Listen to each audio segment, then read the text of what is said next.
ITR filing कब से start होगी? आईटीआर फॉर्म्स नोटिफाई हो चुके हैं। आईटीआर फाइलिंग के लिए जो ड्यू डेट्स हैं वो क्या रहेंगी?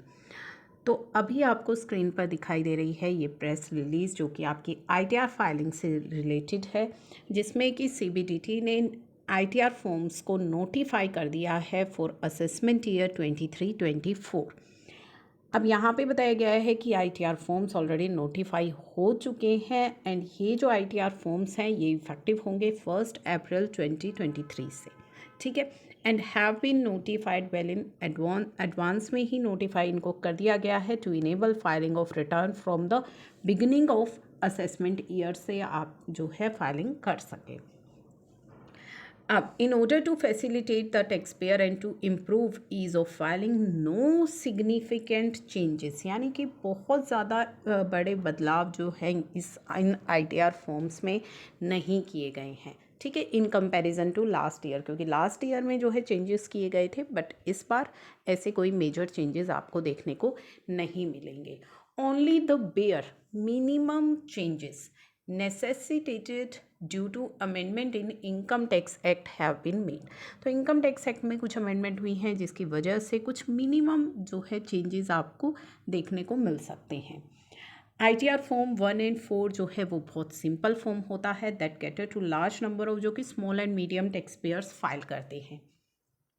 सहज can be filed by resident individual जिनकी इनकम अप टू 50 लाख है और जिनकी इनकम कहाँ से है, सैलरी से है, वन हाउस प्रॉपर्टी से, अदर सोर्सेज, और एग्रीकल्चर इनकम अप टू 5000 है। तो अगर एग्रीकल्चर इनकम मोर देन 5000 है या more than one house property है तो आपके लिए फिर ये नहीं है, सुगम है फिर आपके लिए, ठीक है। अब अगर आपकी total income up to 50 lakh है, आप इंडिविजुअल एचयूएफ फर्म एलएलपी, ठीक है, तो आपको फिर सुगम फाइल करना है। बिजनेस एंड प्रोफेशन अगर आप प्रिजम्पटिव टैक्सेशन के अंदर जो है अगर आपने ऑप्ट किया हुआ है तो आपके लिए है सुगम। Individual and HUF not having income from business and profession की इनकम अगर आपकी नहीं है तो आईटीआर 2 आप फाइल कर सकते हैं। अगर आप आईटीआर 1 के लिए एलिजिबल नहीं है, यानी कि more than one house property है, एग्रीकल्चर इनकम आपकी 5000 से ज़्यादा है, तो फिर आपको आईटीआर 2 फाइल करनी है। प्रिजम्पटिव टैक्सेशन वालों को आईटीआर 4 फाइल करनी है। जिनकी इनकम बिजनेस एंड प्रोफेशन से है इंडिविजुअल्स की, वो आईटीआर 3 फाइल करेंगे। Person other than individual and company जो कि पार्टनरशिप फर्म है, एलएलपी है, वो आईटीआर 5 करेंगी, कंपनी आईटीआर 6, ठीक है। ट्रस्ट एंड पॉलिटिकल पार्टीज के लिए ITR 7। In order to further streamline the ITR process, not only all ITR forms have been notified, no changes have been made in manner of filing।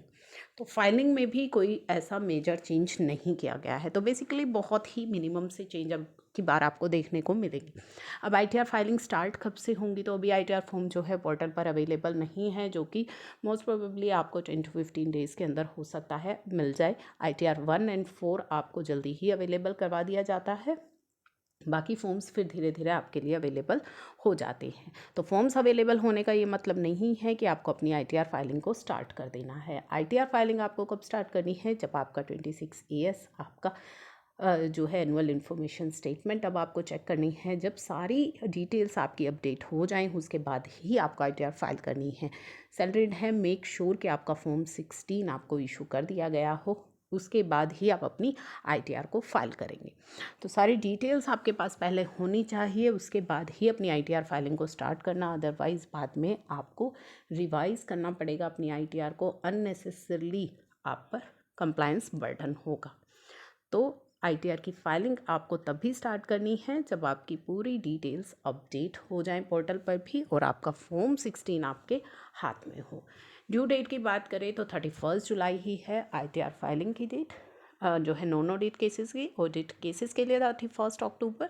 तो due dates में अब revised and related ITR के लिए तो 31 दिसंबर ही fix कर दी गई है। तो ये आपके लिए जो डेट्स हैं उनको ध्यान रखना है और उनसे पहले ही आपको अपनी आईटीआर की फाइलिंग करनी है।